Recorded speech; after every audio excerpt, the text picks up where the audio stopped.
the third and final day where we have the intense and extreme heat index around 100. Then we have some storms. The atmosphere gets angry and wants to help cool us off. So we have to get through a round of some severe storms that will produce damaging wind 2 to 10 p.m. Roughly in Boston in particular, it's going to be about 6 to 10 p.m. Less humid by tomorrow evening, going into Friday, and a beautiful air mass is in place.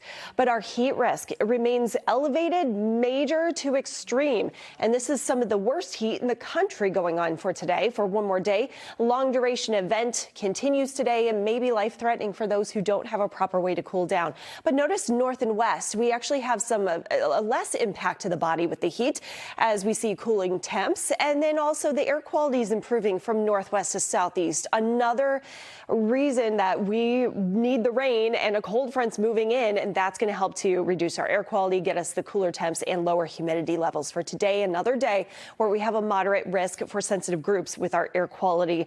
Limit your time outdoors, you know, the drill by now, right? It feels like temperatures already approaching the low 90s in many spots with a gusty south-southwest wind, boosting our highs today to 94, feeling worse than that when you consider the heat index, 96 Boston at 3:30.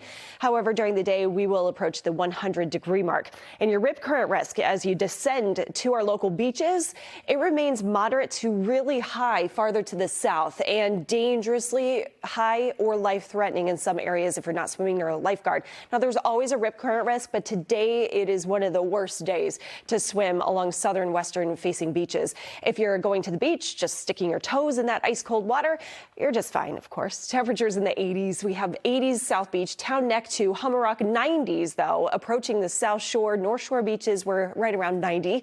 Of course, it feels worse with the heat index. Wave height's about 1 to 3 feet, and that high tide was at about 8:30 this morning. We're going to low tide this afternoon. Plenty of space to spread out, get the umbrella up, and enjoy the day along the shore. And you don't have to worry about any thunderstorms for the next several hours, although we're seeing a couple of spot sprinkles developing across western Massachusetts. These are really not organized whatsoever.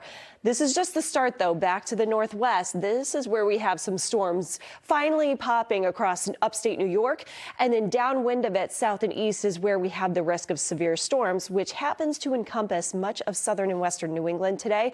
2 to 10 p.m. Again, lightning, flooding, rainfall, and damaging wind will be the biggest threats from any storm that moves through. Hail, a medium threat. Tornado risk is low, but it does exist. And I do think we'll see some rotating storm potential.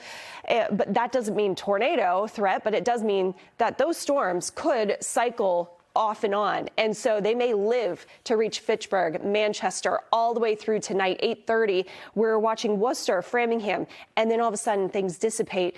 But by tomorrow morning, we'll have some residual leftover showers and storms across the Cape and Islands, and then exiting late day Thursday, becoming less humid. Friday, the pick of the 10-day, and cooler with 82.